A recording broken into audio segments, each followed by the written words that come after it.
না খেয়ে আছে।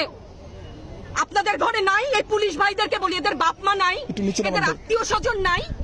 এদেরকে কেউ বলে না যে তোমরা কি করছো? এদের সন্তানরা পেছনে নাই? গেলেই বেদনা বুঝবে। আমার 6টা সন্তান যে ওখানে ডিবিএফ অনশনে আছে, তাদেরটা কে বুঝবে? বুলেট আপনি দেখেছেন বাবা মায়ের আর্তনাদ, অভিশাপ, আসমান কাঁপে। আপনাদের কাঁপে না? তার কাঁপে না? অভিশাপের ভয় হয় না? বুকগুলা যাত্রা হয়ে গেছে আমার সন্তানদের। রাবার বুলেট বলবেন, কি বলবেন? এগুলো অস্ত্রের মুখে দাঁড়িয়ে আছে। আমাদের পয়সায় কেনা বুলেটে আমাদের সন্তানদের আপনারা বুলেট ছুটছেন। আর কত, আর কত? পুলিশ ভাইদেরকে বলি, ভেতরে তো আপনিও মানুষ, পুলিশ ভাই বলি না, ক্ষমা করবেন, মুখ থেকে বার হয়ে গেছে। তাদের ঘরেও সন্তান আছে, তাদের খোলসের ভিতরেও মানুষ।